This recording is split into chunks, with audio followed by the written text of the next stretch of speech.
Bonjour à tous et à toutes, merci d'être avec nous ce matin, c'est héroïque à 8 heures. Je suis extrêmement heureuse donc de vous introduire cette table ronde sur rebondir sur les nouveaux engagements de la jeunesse. Donc je me présente, je suis Emmanuelle Auriol, je suis membre du Cercle des économistes et je suis professeure à la Toulouse School of Economics, donc à Toulouse. Et j'ai le privilège donc de vous présenter le panel qu'on a aujourd'hui qui est absolument remarquable. Nous avons absolument beaucoup de chance pour discuter de ce thème. Donc je vais présenter les panélistes par ordre de passage et ensuite je dirai quelques propos liminaires avant de leur donner la parole. Donc notre première intervention sera par Marjolaine Grondin, qui est la cofondatrice et PDG de Hello Jam. Donc c'est une jeune femme qui a créé une entreprise extrêmement successful, qui a du succès, pardon. Elle a cette application a plus de 600 000 jeunes utilisateurs. Et donc, ça lui a permis d'être classée par le magazine Forbes parmi les meilleures start-upeuses, on dit, je pense, quelque chose comme ça. Et donc, elle va nous parler aujourd'hui d'une enquête qui a été menée, discuter, agir et échanger, grâce justement à cette plateforme, qui a permis d'interroger les jeunes Français de 18 à 28 ans pendant toute l'année, enfin du 15 février à aujourd'hui, disons. Et elle va nous donner les résultats de ce baromètre en guise d'introduction. Donc on va partir de la France et on va aller vers l'international dans cette table ronde. Ensuite, nous aurons le privilège d'écouter Florence Parly, ex-ministre des Armées, qui va nous parler, donc on ne la présente pas évidemment, mais qui va nous parler justement de son engagement auprès des jeunes Français qui s'engagent pour la défense nationale, et aussi d'un événement qu'elle a créé au niveau européen, qui a eu énormément de succès. Et donc, ces deux actions qui sont à son initiative, ça s'appelle la Fabrique de la Défense. C'était en France, mais aussi à l'étranger. Donc, c'est des initiatives qui montrent la volonté des jeunes de s'engager. Ensuite, en milieu de session, nous aurons un homme, on a beaucoup de chance, donc Pascal Ruffenac, qui est donc un écrivain et qui est aussi le PDG de Bayard. Et à ce titre, donc, il nous parlera de sa perception donc, des jeunes à travers notamment les courriers des lecteurs sur tous les supports qu'ils ont, et puis aussi d'un think tank dans lequel il participe justement pour accompagner l'engagement des jeunes en France. Et finalement, nous terminerons, j'ai envie de dire last but not least, avec Adja, qui est arrivé hier soir de Guinée, pour nous parler de son engagement auprès des jeunes, son expérience personnelle est absolument édifiante. Elle a commencé à militer à 11 ans contre l'excision, contre les violences faites aux femmes en Guinée. Et je pense que voilà, ça sera une façon de terminer cette table ronde sur un engagement d'une jeune qui change le monde très concrètement. Donc, avant de passer la parole à Marjolaine, pour qu'elle nous parle un peu des jeunes Français, j'aimerais juste évoquer justement quelques statistiques démographiques, parce que la jeunesse, ce n'est pas un gros tas uniforme. La jeunesse, donc, c'est quelque chose qu'on vit tous, mais de manière très, très différente. Donc, l'âge moyen dans le monde, en 1950, c'était 24 ans à peu près. Aujourd'hui, en 2005, c'est 28 ans. Donc ce qu'on voit, c'est que la population mondiale, elle vieillit. Et cette moyenne cache des disparités extrêmement importantes. Donc en France, l'âge moyen, c'est 42 ans. Cette table ronde le montre très bien. Les Français qui parlent, ils ne sont pas très jeunes. Enfin, chers amis, à part bien sûr Marjolaine, qui est la plus jeune sans doute. Il y a des pays, donc, et notamment en Afrique subsaharienne, la moyenne d'âge, c'est 15 ans. 15 ans. Donc c'est le cas au Niger, 14,8 ans, et au Niger, 61% de la population donc, a moins de quel âge alors? Moins de 18 ans. Ah oui. Donc cette différence-là, elle s'explique par le fait que l'Afrique subsaharienne, c'est une région du monde qui n'a pas fait sa transition démographique, donc il y a beaucoup d'enfants, et donc des pays très très jeunes. L'expérience qu'on a de vivre dans un pays où les gens sont tous jeunes est très différente de l'expérience qu'on a de vivre dans un pays où les gens sont âgés. parce que les gens âgés, eh ben, ils tiennent les places politiques, dans les entreprises, ils sont partout, et c'est perçu par les jeunes, je pense, en tout cas les jeunes Français, à juste titre, comme un barrage. C'est un plafond de verre des vieux, on va dire, quelque chose comme ça. Donc, je pense que l'expérience d'être jeune n'est pas la même quand on est en France et quand on est à l'international. Pourtant, il y a des combats qui sont communs. Par exemple, Pascal va nous expliquer que dans le courrier des lecteurs, un des trucs qui ressort, c'est bien sûr le changement climatique, mais aussi les questions du genre, les questions d'égalité des sexes, et c'est le combat que mène Adja. Donc il y a des ponts, mais ce n'est pas des combats qui ont nécessairement les mêmes origines. Donc, pour introduire la session, maintenant, je passe la parole à Marjolaine qui va nous expliquer justement ce baromètre de la jeunesse. Merci beaucoup Emmanuel. Bonjour à toutes et à tous, si tôt ce matin, c'est chouette de vous voir. Je m'appelle Marjolaine Grondin et comme ça a été dit, j'ai cofondé Jam, qui est un média qui échange avec bientôt 800 000 jeunes dans les messageries sociales, dans Messenger, dans Instagram. On discute avec des jeunes au quotidien de sujets de société. Par exemple, on leur a posé la question cette semaine, est-ce que tu aimerais vivre jusqu'à 200 ans, pour leur évoquer la question du transhumanisme, ou plus simplement hier, est-ce que toi aussi tu galères à trouver des films à regarder pour parler de la théorie des choix. Voilà, on parle de sujets extrêmement différents avec eux, de façon très accessible, voire décomplexée, mais avec toujours un fond sérieux, documenté, et vraiment pour les faire réfléchir, les engager et les inviter à s'exprimer sur des grands sujets de société. Et c'est pour ça qu'on était vraiment heureux avec le Cercle des économistes de participer à cette initiative, le DAC, donc discuter, agir, changer, pour faire vraiment réfléchir les jeunes sur des grands sujets qu'on a dessinés ensemble. Donc le bien-être, le travail, la santé, la formation, l'environnement, voilà, et vraiment cette idée de vivre ensemble pour les écouter. Et donc ça a été dit, on a mené cette conversation donc, dans Messenger avec eux. On a 16 000 jeunes qui se sont exprimés pendant les 6 derniers mois sur ces grands sujets. Et on aura le temps d'en discuter, d'analyser, de chacun aussi un peu donner notre opinion, et sûrement d'en discuter aussi, j'espère, avec vous. Moi, là, ce matin, j'avais envie de commencer par juste le constat, qui est un constat assez difficile quand on donne la parole à ces jeunes. Comment est-ce qu'ils se perçoivent aujourd'hui dans le monde ? Et je pense que là, dans le monde, dans la France, dans leur vie quotidienne et dans leurs espoirs futurs, le premier, la chose qui marque, et je vais présenter les résultats de l'étude, c'est que c'est une jeunesse qui s'est quand même vraiment précarisée ces 2 dernières années, qui a de plus en plus d'espoir, d'engagement, mais qui a une force de vie qui a été vraiment affectée. Et donc je pense qu'on arrive à un moment de bascule, et c'est important qu'on en parle, où il y a de plus en plus d'engagement, de plus en plus de prise de conscience, de prise de conscience sur leur santé mentale, sur leur vie future, sur à quel point les institutions n'ont pas été là pour elles et qu'elles se sont laissées pour compte, parce qu'effectivement dans une société qui n'est pas à leur image, avec des institutions qui n'ont pas été créées pour elles et qui ne sont pas pensées pour forcément mettre la jeunesse au cœur, mais qui ont en parallèle un engagement de plus en plus fort. Et ça donne un moment qui est quand même assez critique. Et je pense que c'est important de les écouter de plus en plus et de leur faire de la place. Donc pour aller sur... donc on leur a posé des questions. C'est vraiment, je vous donne un peu le ton, comme je disais, très décomplexé. C'est est-ce que tu te sens suffisamment entouré ? Est-ce que tu as consulté un thérapeute cette année ? Tu as l'impression qu'on est là pour réparer les choix politiques précédents ? Est-ce que tu penses que tu auras une retraite ? Tu t'es déjà restreint pour protéger l'environnement ? Comment tu te sens dans ta vie, etc. On est vraiment dans une discussion qui est très intime avec eux. Donc sur la question, par exemple, d'y vivre mieux, premier constat, un jeune sur 2 se dit démoralisé. C'est quand même un constat compliqué pour commencer une enquête. 2 sur 3, en revanche, éprouvent le besoin d'aller consulter un thérapeute, mais pour la moitié, ils ne le font pas, et dû à des questions d'argent. La moitié disent j'aimerais, mais ça prend du temps, je ne sais pas vers qui me diriger, et même si je commence un parcours de soins, le temps que je trouve la bonne personne, le bon traitement, etc., j'ai juste pas les moyens, j'ai pas le temps, j'ai un job, etc. Ce qui cache derrière un problème d'argent plus global. 72% des 18-21 et 47% des 27-28 ans déclarent ne pas s'en sortir seuls. Alors, quand ils ont 18-21 ans, on peut se dire, ok, dans la majeure partie des cas, ou en tout cas on espère, il y a les parents qui peuvent soutenir, c'est un moment d'études, etc. quand même les 26-28 ans, la plupart d'entre eux sont diplômés, sont déjà sur le marché du travail. Près de la moitié déclarent ne pas s'en sortir seuls.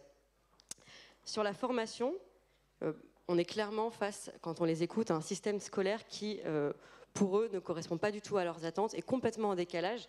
73% considèrent que le système éducatif n'est pas au niveau, et près d'un tiers le disent, pour citer leurs mots, super dépassé. Voilà, on est quand même face à quelque chose qui ne correspond pas à leurs attentes, et 81% d'entre eux ne s'estiment pas assez formés à l'entrée sur le marché du travail. Donc voilà, je pense qu'on pourra en parler, mais ce décalage entre ce que leur apprend l'école et ce qu'eux aimeraient apprendre, il est extrêmement fort. On parle aussi des défis quant aux institutions. Plus d'un tiers ne se sent représenté par personne en tant que citoyen. Il y a seulement 3% qui dit que l'institution ou la personne qui le représente le mieux, c'est le président.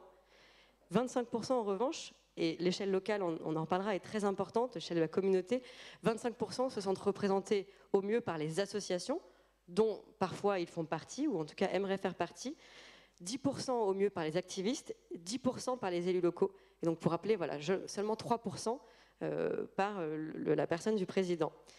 Leur grande cause, 35% les inégalités sociales, juste après l'environnement, 31%, et 16%, qui est quand même une cause importante, les valeurs de la République. Mais ce n'est pas la première cause, et ils ne se sentent pas forcément français en premier lieu, plutôt voilà, faire partie de la jeunesse, mais qui n'est pas forcément faire partie de la France de manière plus globale. La moitié, donc je disais la moitié se sent démoralisée, la moitié aussi ne se sent pas intégrée à la société. 23% considèrent qu'ils n'ont aucun moyen de se faire entendre. 24% utilisent le vote comme premier moyen et 21% les réseaux sociaux. On l'a vu, la jeunesse n'a pas été sur le devant de la scène pour le vote, c'est pas leur outil premier, et en fait voilà, un quart se sent pas du tout écouté. Quand ils s'engagent, c'est au niveau de la communauté qui pense qu'elle est la bonne échelle pour être écouté, pour être entendu, pour avoir une place. Donc 44% pensent que la communauté c'est la bonne échelle pour faire société, et viennent après la France à 20%, 15% l'Europe, ensuite leur ville. Sur l'urgence climatique, 1 sur 2, voilà, on est quand même à chaque fois sur des grands chiffres, et la moitié, mais quand même un chiffre énorme, se sent complètement impuissant face à l'urgence climatique, alors que c'est l'une de leurs causes premières. 48% pensent que c'est une urgence absolue et 33% une priorité. On parlait hier sur scène du triangle de l'inaction où chacun se renvoie la balle entre les citoyens, les entreprises, le gouvernement ou les institutions publiques pour dire c'est à vous de faire quelque chose en premier, sinon on ne bougera pas. Comment on peut bouger en tant que consommateur si l'entreprise ne bouge pas? Comment on peut bouger en tant qu'entreprise si les politiques n'aident pas, voilà, etc. Et comment les entreprises peuvent bouger si les consommateurs en face ne cherchent pas à changer leurs habitudes? Eux pensent que 62%, 62% d'entre eux pensent que tout le monde est responsable à part égale. Donc ils ne sont pas dans le triangle de l'inaction, ce qui ne veut pas dire pour autant qu'ils agissent au quotidien. Ils ont envie d'agir, mais cette dissonance cognitive dont je pense, on fait tous l'expérience entre ce que je pense que je devrais faire et ce que finalement je fais au quotidien, elle est extrêmement présente. On y reviendra peut-être, mais il y a un attentisme en disant j'ai envie de faire les choses, mais je n'ai pas les moyens. Il est vraiment renforcé chez cette jeunesse qui pense qu'elle n'a pas les clés, et elle les a encore moins depuis ces 2 dernières années avec tout ce qui l'a précarisé. Donc après ces 62%, 19% pensent quand même que c'est les entreprises et 17% l'État. Et pourtant, ils sont prêts à des sacrifices, puisque quand même 91% d'entre eux seraient prêts à payer plus cher pour consommer en faveur de l'environnement, pour protéger l'environnement, et 81% d'entre eux, et ça c'est un chiffre qui a énormément augmenté, accepteraient une politique plus autoritaire. Ils parlent de taxes carbone, ils parlent de limiter le droit à l'avion, d'avoir un pass pour voyager peut-être une fois très loin et après quelques... Voilà, ils sont vraiment conscients, ils ont envie que la société se mobilise, ils ont envie de le faire, mais ils ne pensent pas qu'ils sont toujours les premiers à pouvoir agir, et ils n'ont pas envie de se sacrifier encore si le reste de la société ne suit pas. Et enfin, sur le travail, plus d'un jeune sur 2 s'inquiète pour son avenir professionnel et imagine avoir des difficultés à trouver un emploi. On parle beaucoup de quête de sens. Effectivement, la quête de sens dans leur emploi, elle est très importante, mais d'abord, 47% d'entre eux voient le travail comme un gagne-pain, et ensuite 31% comme un facteur d'épanouissement. Et pourtant, ils sont 94% d'entre eux à penser que c'est un objectif d'être épanoui au travail. Mais ils ne s'imaginent pas forcément que c'est un objectif, c'est presque un rêve, c'est quelque chose qui leur tient à cœur, mais qu'ils n'ont pas forcément aujourd'hui. Et leurs mesures pour y accéder, démocratisation du travail hybride, flexibilité du travail, la semaine des 32 heures, voire la semaine de 4 jours. Donc voilà, on y reviendra. En tout cas, on est à un moment de bascule, je pense. C'est une jeunesse qui a énormément de choses à dire, énormément d'espoir. Mais aujourd'hui, le constat au présent et au passé proche, en tout cas ces dernières années, il est quand même vraiment difficile. Merci beaucoup donc, pour cet éclairage sur la jeunesse française. On voit bien hein, ces difficultés qu'il y a à s'imaginer acteurs, en fait, mais je pense en partie parce que la société dans laquelle ils évoluent ne les porte pas à ça. En même temps, c'est un peu déprimant, je trouve, quand on voit les engagements qu'on peut avoir sans aucune aide. Aussi, le fait qu'on a un État très protecteur, je pense, voilà, ce qu'il demande, c'est de l'autorité, finalement. C'est que l'État fasse son boulot et taxe et fasse des choses. Plutôt que tout le monde, en fait. Ils ne veulent pas être les seuls. Ils veulent pas être les seuls. Non, mais je comprends, mais... Oui. Donc maintenant, peut-être si on peut avoir l'éclairage voilà, de l'engagement au contraire pour la nation, même si ce n'est pas la priorité des Français. Donc, Madame la Ministre. Merci beaucoup. Après le constat qui vient d'être dressé, si on avait le moindre doute, on n'en a plus. Les jeunes ne considèrent pas que la politique, les institutions sont... de nature à les représenter, bien les représenter, et on mesure la difficulté et le risque que notre démocratie encourt. Donc c'est extrêmement préoccupant. Mais ce que j'ai entendu aussi dans ce que vient d'indiquer Marjolaine, je voudrais saluer aussi la démarche qui a été initiée parce que c'est quand même assez inédit de consulter les jeunes tous azimuts, parce que ce que vous n'avez sans doute pas dit, c'est que ce sont des jeunes qui sont extrêmement différents, extrêmement divers. C'est une enquête qui dépasse la représentativité de la internationale. Voilà. Bon, donc c'est vraiment un outil, je trouve, très éclairant. On voit aussi qu'il y a des choses qui sont plus contrastées, c'est-à-dire qu'il y a évidemment une volonté de s'engager. Et ça, c'est un trésor sur lequel la démocratie devrait aussi pouvoir s'appuyer. Alors, dans cette volonté de s'engager, il y a des choses qu'on sait. L'engagement pour la planète, ça, on ne le découvre pas. Mais j'ai appris, en lisant les résultats de cette enquête aussi, des choses qui sont plus positives, qui rendent plus optimistes. Par exemple, le fait que eh bien, près de 2/3 des jeunes, c'est ce que vous avez rappelé, considèrent que l'ascenseur social fonctionne encore. Eh bien, par rapport à la teneur du débat dans notre pays, je trouve que c'est un élément qui est extrêmement rassurant. Donc, en fait, le tableau que vous dressez, il est assez sombre, mais somme toute, il est contrasté. Exactement. Voilà. Donc, moi, je voudrais juste en quelques mots vous faire partager l'expérience que j'ai eu la chance de vivre pendant 5 ans au ministère des Armées, qui est un ministère qui s'occupe de la jeunesse parce qu'elle les recrute d'abord. Nous recrutons, le ministère des Armées recrute 26 000 ou 27 000 jeunes par an. C'est le premier recruteur en France. Et on parlait d'âge moyen, eh bien, le militaire du rang en France, il a 25 ans. Les militaires, quand on raisonne du militaire du rang jusqu'au chef d'état-major des armées, eh bien, la moyenne d'âge des militaires, c'est 32 ans. Donc c'est une communauté qui est extrêmement jeune par contraste avec le reste de la société. Et donc le miracle, c'est d'arriver chaque année à recruter 26 000 ou 27 000 jeunes qui s'engagent pour une durée moyenne qui est de l'ordre de 7 ans, puisque depuis la professionnalisation des armées, les militaires ne sont pas des fonctionnaires, ce sont des contractuels qui signent pour des contrats de 3 à 5 ans qu'ils renouvellent. En tout cas, que le ministère des Armées cherche à ce qu'ils renouvellent, évidemment. Donc, c'est un petit miracle que de parvenir à cela tous les ans, parce que c'est un engagement qui est d'une nature tout à fait particulière. Il s'agit sans doute de la forme d'engagement la plus forte, la plus engageante, justement, parce que il s'agit de protéger son pays, protéger les Français et d'être prêt à y donner sa propre vie. Donc c'est un engagement totalement hors norme. Et trouver chaque année 27 000 jeunes qui sont prêts à consentir cela, ce n'est quand même pas banal. Alors, pourquoi est-ce que c'est possible ?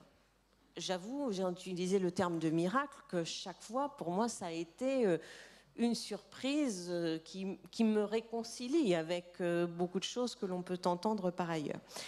Alors, c'est possible, je pense, parce que les armées constituent encore un des endroits où la société se retrouve dans sa diversité.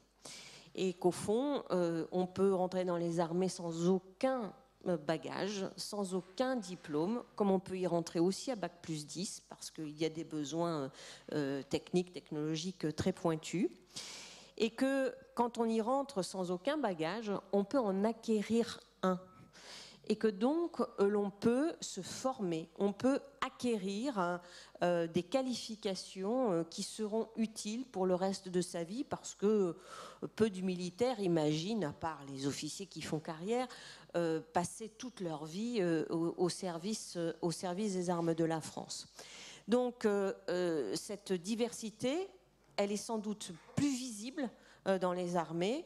Et l'on voit que, par exemple, 10% de nos militaires viennent des Outre-mer, d'une façon générale. Et ce n'est pas quelque chose que l'on retrouve, par exemple, dans les administrations civiles. Je ne suis pas sûre que l'on retrouve cela dans les entreprises de la même manière.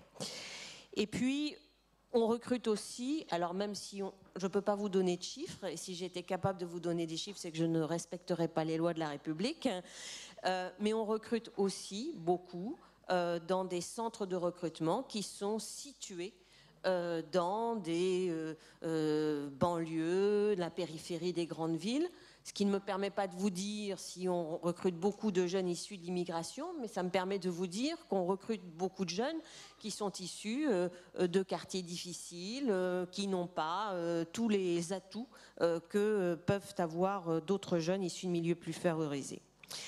Alors, quelles sont les motivations qui peuvent les conduire finalement à cet engagement ? Il y a évidemment pour certains, c'est je pense une minorité, une motivation qui date de l'enfance, comme vous avez mené un combat dès 11 ans, eh bien, il y a des jeunes en France qui, tout petits, rêvent d'être militaires. Mais ce n'est quand même pas la majorité. Il y a aussi des tas de jeunes qui se disent, sans doute par un raisonnement par défaut, que eh bien, c'est un endroit, comme je l'ai dit, où on peut acquérir de qualifications professionnelles quand on n'en a pas. Finalement, quand on raisonne tout bien compris, la rémunération, le fait qu'on est logé, on est nourri, qu'on va être pris en charge, finalement, c'est pas forcément une mauvaise affaire. Mais ça, ce sont des raisonnements, si je puis dire, qui ne peuvent pas justifier ensuite l'acceptation des contraintes qui sont très fortes, que l'on fait peser sur ces jeunes, alors qu'ils sont issus de la société française. C'est pas un creuset différent, c'est pas un vivier différent dans lequel on recrute. On recrute chez des jeunes français. Et donc, ils sont eux aussi, à certains égards, pétris d'individualisme. Ils aspirent à pouvoir retrouver leur communauté qui n'est pas forcément la communauté militaire dans laquelle ils vivent. Donc, cette capacité, au fond, à s'engager pour une cause plus grande qu'eux, elle vient aussi d'une multiplicité de facteurs. Et j'en mentionne quelques-uns parce que je les ai entendus me le dire. Le goût pour une vie aventurière, où on voyage, hein, et puis la pratique du sport, qui est quand même quelque chose qui fédère tout le monde. Alors, une fois qu'ils ont intégré, si je puis dire, comment on les garde ? C'est ça le défi, en réalité. Le deuxième défi, c'est celui-là. Comment on les garde ? Et comment est-ce qu'on évite que pendant cette période probatoire des 6 premiers mois, où ils ont tout à fait le droit de dire c'est pas pour moi, ça m'intéresse pas, eh bien au fond le taux de chute il n'est pas négligeable, il est autour de 25%, mais encore une fois, eu égard à la difficulté, aux contraintes qu'on leur impose, il est finalement à mes yeux très faible. Eh bien je pense que ce qui se passe, c'est la compréhension du fait qu'on appartient à une communauté qui a un objectif commun, c'est assurer la protection et la défense de notre pays. C'est le fait de se sentir partie prenante de cette communauté où l'on est considéré. C'est cette notion que l'on lit dans les livres, mais qui prend une dimension très concrète quand on la vit. C'est ce qu'on appelle frère d'armes. Frère d'armes, ça veut dire partager sa vie au quotidien et pouvoir compter sur son camarade, y compris dans des moments où peut-être on devra faire face à des situations dangereuses où la vie de ses camarades est en jeu. Donc ça, c'est un choc, si je puis dire, culturel, mais ce choc se produit, et ce choc produit des effets extrêmement positifs de fidélisation. Alors je sais que j'ai écoulé mon temps, et donc je voudrais dire un mot de la Fabrique Défense, et on y reviendra peut-être. Ayant parlé de ceux qui s'engagent dans nos armées, je parle évidemment d'une minorité par rapport à la grande majorité des jeunes qui restent extérieurs au fond à tout ça. Et pourtant, on a vu au moment des attentats de 2015 combien tout d'un coup ces enjeux, ces sujets de défense, les attentats terroristes ont remis ces questions des menaces auxquelles notre pays est exposé au premier rang de la scène. Et donc, il nous a semblé que, alors que les armées sont devenues des armées professionnelles, où il n'y a plus de service national, où tous les jeunes garçons français, puisqu'à l'époque il n'y avait pas de filles, venaient se frotter en quelque sorte à ces enjeux de défense et de sécurité, eh bien il n'y a plus cette possibilité dans la société française de le faire. Et donc nous avons pensé qu'il était important de recréer du lien entre les armées et la nation. Alors, il y a un projet pour ça, dont j'espère que le quinquennat actuel le réalisera, qui s'appelle le service national universel, qui a été un peu fauché par le Covid dans son premier élan. Mais la Fabrique Défense, c'est un lieu, ce sont des événements qui permettent à la classe d'âge 15-30 ans de se familiariser avec ces enjeux de défense et de sécurité, pas simplement au niveau national, mais au niveau européen, parce que je suis convaincue que ces sujets-là, ils doivent être pris au niveau européen, et qui leur permettent non seulement de mieux comprendre la géopolitique, mais aussi de se familiariser avec les besoins de nos armées et éventuellement de pouvoir orienter leur parcours professionnel, soit pour répondre directement aux besoins des armées, soit pour répondre directement aux besoins des entreprises qui travaillent pour nos armées, parce que évidemment la technologie c'est important. Si on combat avec les armes d'hier, on n'aura pas la supériorité opérationnelle. Et donc c'est ce lieu de rencontre que nous avons voulu créer et qui a permis, malgré des circonstances adverses liées au Covid, eh bien, de réunir plusieurs dizaines de milliers de jeunes en France et en Europe. Merci beaucoup. Merci.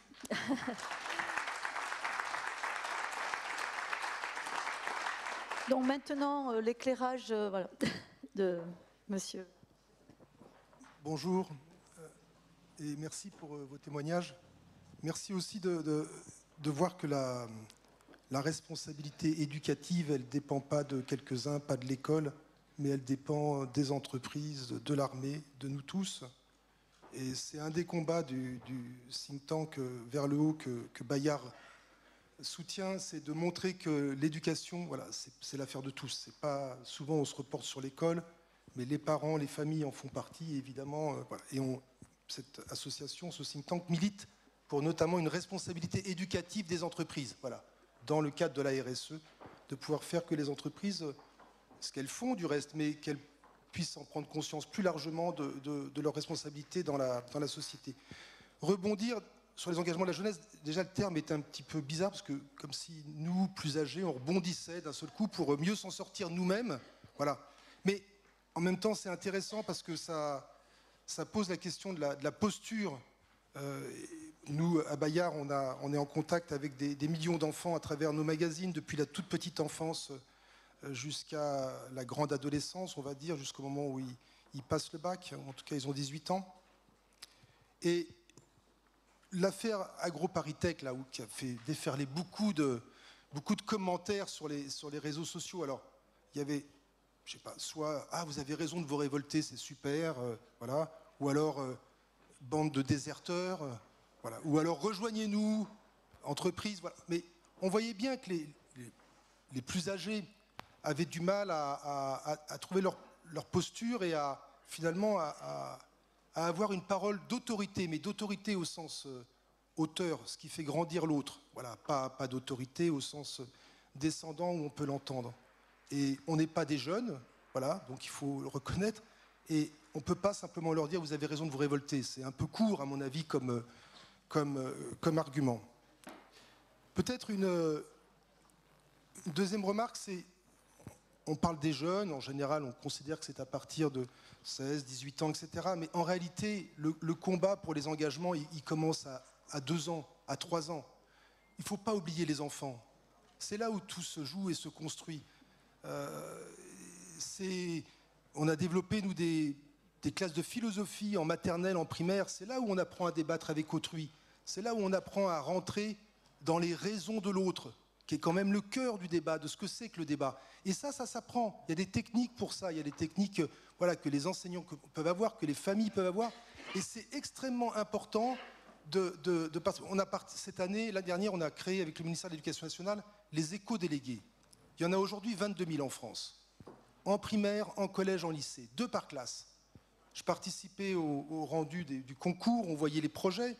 C'était fabuleux. Au lycée, de Annecy qui a gagné, ils avaient une cour de 5000 m² devant en goudron. Voilà, ils ont fait un projet pour cette cour. Ils ont fait travailler des architectes, des ingénieurs pour comprendre un petit peu comment enlever le goudron, le recycler, etc. Des gens spécialistes du paysage. Voilà. Et ils ont mis toutes ces compétences et ils ont appris, voilà, en classe de seconde, première, terminale, à coopérer entre eux. Et Marjolaine parlait du système éducatif. C'est sûr que la méritocratie, etc., mais au fond, c'est quand même la question de la coopération contre la compétition. Si on veut changer quelque chose, voilà, il me semble que si on n'apprend pas aux enfants qu'à plusieurs, dans la coopération, on est meilleur que tout seul. On a toujours une culture du sauveur en France. Alors en France et probablement ailleurs, voilà, le sauveur qui va trouver les solutions. Mais c'est pas comme ça, ça marche plus comme ça. Si tant est que c'est jamais marché, mais ça marche pas comme ça. En tout cas, c'est par la capacité à coopérer ensemble. Et ça s'apprend. Je vous conseille, il y a un livre qui s'appelle « Et si nous » de François Tadei, qui est une des personnes en France qui cherche à faire bouger ses lignes et à insuffler un esprit nouveau dans l'éducation générale. Voilà, ça passe évidemment beaucoup par cet esprit de coopération et de l'apprentissage du débat et de l'expérience, dès le plus jeune âge, de la communauté. Parce que c'est à travers une communauté qu'on peut se projeter, que ce soit une communauté militaire, une communauté associative. C'est comme ça que ça se fait. Et ça s'apprend évidemment dès le plus jeune âge, comme ce qu'on peut voir avec, par exemple, ces éco-délégués. Alors, nous, on voit quand même, mais ce n'est pas très original, 2 thèmes ou 2 paroles émerger fortement chez les jeunes. L'une, c'est les relations entre les femmes et les hommes. Georges Duby disait, en 2000, on posait la question à un grand nombre de personnes, qu'est-ce qui a pu changer en 2000 ans? Voilà. Et Georges Duby a répondu, mais au fond, en 2000 ans, c'est pas l'atome, c'est les relations entre les hommes et les femmes depuis 50 ans. Voilà. Ça a bougé de façon radicale et ça modifie probablement, en tout cas, notre civilisation de façon nouvelle et probablement, certainement, et tant mieux, irrémédiable. Alors aujourd'hui, il y a des nouvelles étapes dans ce combat qui va jusqu'à la question de l'identité, voilà, de l'identité de genre. Mais ce qui est très intéressant, c'est que de ce combat social, c'est aussi une réflexion personnelle sur qui suis-je, sur l'identité. C'est une forme de grille de lecture pour comprendre, dans les années 70, il y avait des grilles de lecture très politiques du monde. Aujourd'hui, elles sont parfois plus intimes, mais justement, ce qui est intéressant, c'est que la question de l'intime et du social se rejoignent à travers ce combat de la relation des hommes et des femmes, et évidemment de mettre fin à tous les patriarcats, mais on en reparlera peut-être certainement juste après. Et donc là, l'éducation commence, vous le voyez bien, c'est pas à 18 ans qu'on va commencer à prendre le problème en main, il est bien trop tard, c'est dès la petite enfance, évidemment avec les stéréotypes, c'est sur la réflexion, c'est quoi un garçon, c'est quoi une fille, voilà, on a pu faire un livret à plusieurs centaines de milliers d'exemplaires sur l'égalité garçon-fille. Voilà, c'est un combat qui n'a jamais de fin, donc il ne faut pas non plus se désespérer, mais il faut le reprendre sans cesse, le réinventer, trouver les mots et les images aussi qui parlent aux enfants et aux jeunes. Et le deuxième thème qui émerge évidemment fortement, c'est la relation au vivant. Voilà, elle a complètement changé, elle aussi, en 30 ans. Bon, évidemment, le passage du sentiment d'un monde infini à un monde fini, qui bouleverse complètement le sentiment, et d'une forcément responsabilité accrue vis-à-vis de ce monde fini. Alors là, et on voit monter toute l'éco-anxiété, vous ne l'avez pas cité, Marjolaine, mais évidemment c'est un phénomène terrible qu'on puisse être, de penser qu'on puisse être paralysé par ça, voilà, est totalement terrible. On connaît les chiffres, mais raison de plus pour se battre, pour y aller. Et là, c'est vrai que les jeunes sont absents, en tout cas à travers dans le monde politique, des grands choix qui se font. Et la question, c'est comment on peut être avec eux dans ces choix du futur. Il y a plein d'idées qui émergent, des centaines d'idées. Faire accompagner tous les députés par un jeune de 18 ans, par exemple. Donner le droit de vote à 2 ans. Ou en tout cas aux parents qui ont un enfant de 2 ans, leur donner une double voix. Enfin, il y a des tas d'idées un peu révolutionnaires, mais en tout cas qui montrent bien qu'il y a une recherche de comment cette parole inaudible, cette parole parfois confuse et qu'il faut aider à accoucher, en tout cas ça c'est notre rôle de médias, comment on peut lui permettre et comment on peut trouver des manières nouvelles, probablement, ils ne peuvent pas s'inscrire telles quelles dans nos représentations politiques telles qu'elles sont aujourd'hui. Voilà, ça ne marche pas, on a vu les dernières élections, on voit bien la distance. Donc il faut inventer à côté, sans annuler les représentations classiques, mais il faut inventer à côté, comme la Convention citoyenne, des moyens de les écouter, de les entendre, et puis ensuite évidemment, de prendre en compte ce qu'ils peuvent dire avec leur radicalité, parce que ça c'est probablement aussi un signe de la jeunesse, voilà, qui est parfois agaçant, d'aimer que les choses soient faites tout de suite, mais justement, c'est comment on inscrit ce qu'on a de radical dans le temps. Et ça, c'est probablement la clé d'un sentiment d'utilité. Hein. Quand sa radicalité épouse le temps, on se sent très utile et probablement très utile et très heureux. Donc, nous, notre travail, voilà, c'est de les écouter, de les faire parler, écrire. Aujourd'hui, on voit bien dans nos magazines là, à quel point ils aiment écrire aussi, c'est important. Et puis, les réseaux sociaux montrent que le combat de l'écriture n'est pas du tout perdu. Au contraire, hein, jamais ils n'ont autant écrit. De leur faire sentir que, et c'est ce qu'ils ressentent à travers la presse ou des sites, qu'il y a des communautés dans lesquelles ils peuvent être très jeunes, leur communauté scolaire, et puis aussi voilà, ces communautés de médias. Voilà. Et puis de leur donner, parce qu'au fond, c'est le plus important quand on est éducateur, d'une manière ou d'une autre, qu'on soit militaire, personne de médias ou dans une association, c'est de leur donner la capacité d'agir. Parce qu'il me semble que la pire des choses, c'est de se sentir impuissant face au monde qui vient. Merci beaucoup. Et alors justement, la capacité d'agir, c'est parfait.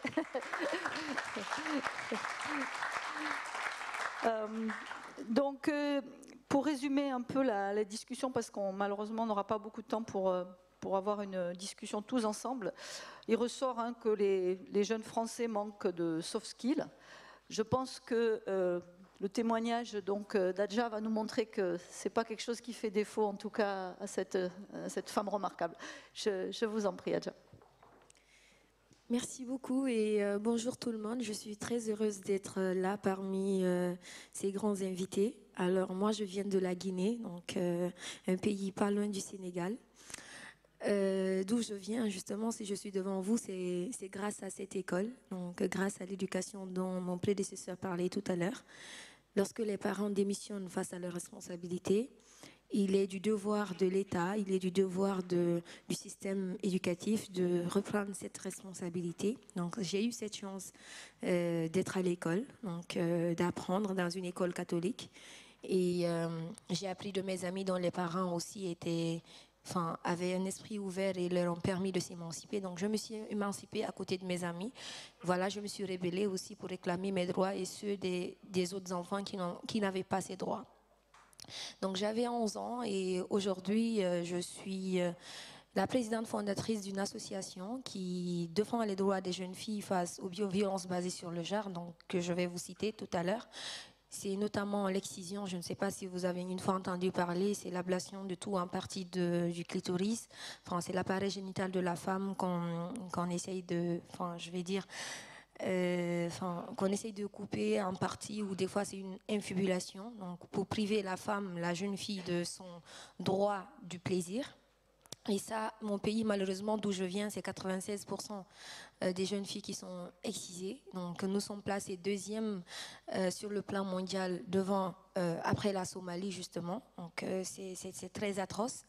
Et je vous remercie d'avoir pensé à ces millions de filles aujourd'hui qui subissent l'excision, ces millions de filles qui subissent les mariages forcés et précoces, ces millions de filles qui sont violées et tuées. Aujourd'hui, je pense que ici, devant vous, je représente ces voix, je représente la voix de ces sans-voix. Et mon combat en Guinée, à travers mon association, c'est de sensibiliser ces filles, leur rappeler justement qu'elles ont le droit de vivre et de survivre. Si je parle de survie, c'est parce qu'il y a beaucoup d'entre elles qui se suicident lorsqu'on les force à se marier. Et je ne sais pas vous compter le nombre de filles que j'ai accueillies chez moi parce que leurs parents leur menaçaient de mariage et personne n'osait leur venir en aide. Et une jeune fille qui n'a même pas encore ses 18 ans, qui vient devant la police et devant les médias pour s'imposer, vous imaginez à ma place les risques de ce travail et les risques qu'on prend pour réclamer nos droits. Et je m'en vais vous rappeler qu'aujourd'hui, ce combat, il est un peu plus ou moins universel. Si je parle de l'universalité, c'est parce qu'il y a aussi des personnes de chez nous, des immigrés, qui vivent par là en France, qui vivent dans d'autres pays, mais dont les parents ne sont pas forcément sensibilisés sur ces questions. Donc, les enfants sont aussi menacés en partant en vacances. Là, c'est la période des vacances. C'est le moment où on envoie les filles dans les forêts, dans les villages, pour pratiquer l'excision. L'excision, cacher l'excision parce que tout simplement la loi en Guinée l'interdit, mais personne ne s'arrête pour dire écoutez, il faut quasi arrêter de faire exciser les filles. Lorsque nous on mène ce combat, on est menacé parce qu'on nous prend comme des personnes occidentalisées, des personnes qui sont vendues, parce que tout simplement j'interviens auprès des Blancs et donc ce sont nos traditions que nous sommes en train d'effacer, alors que j'essaye de toujours rappeler que les traditions, c'est toujours les bonnes pratiques. Tout ce qui est lié à notre santé, lorsqu'il s'agit de prendre une lame et éplucher plus de 20 à 30 filles avec la même lame, et on sait tous les conséquences qui se suivent, c'est quand même pas une bonne tradition. Je suis désolée, mais il faut réfléchir par rapport à ça, trouver une autre manière de garder nos valeurs. Mais quand il s'agit d'utiliser le sang et qu'il y a des conséquences par rapport à ça, moi j'en connais beaucoup de filles aujourd'hui qui sont décédées par suite d'hémorragie, parce que ça se passe dans le village où il n'y a pas de soins, il n'y a rien du tout derrière pour sauver ces filles qui sont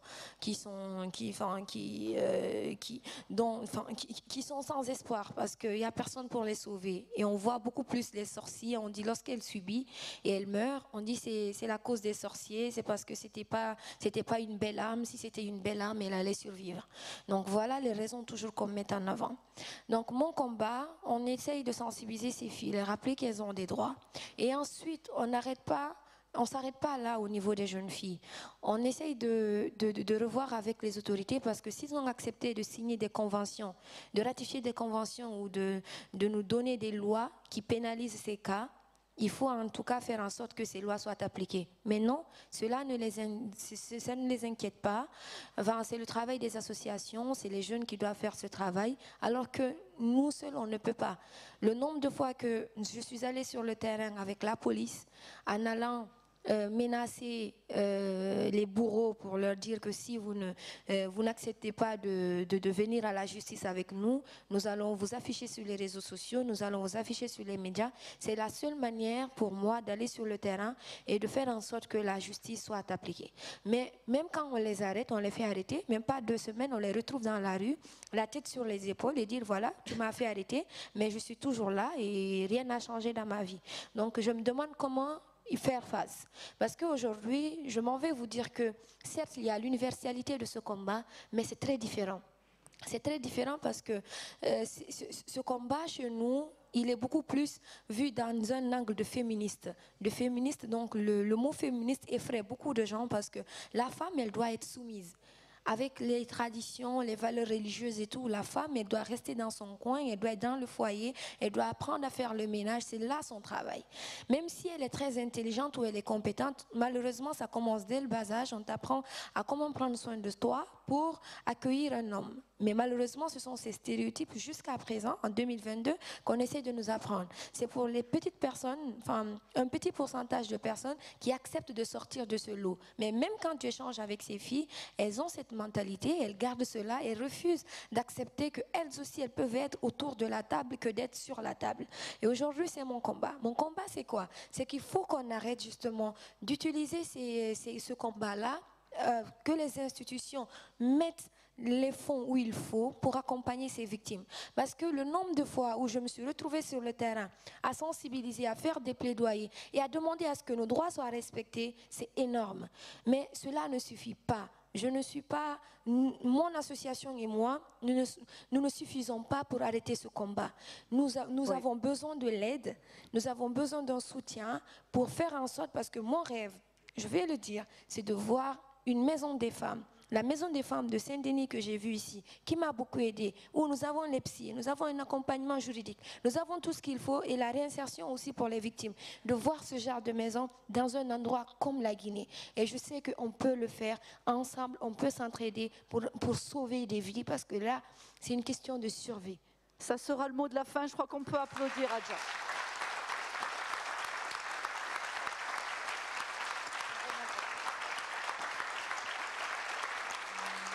Merci. Merci beaucoup. On n'a pas le temps malheureusement pour des questions. J'en suis navrée. Merci d'être venus si nombreux. Et vous pouvez par contre prolonger le débat à la pause. Merci encore. Merci à tous nos participants. Vraiment, vous pouvez les applaudir. Merci. Thank you.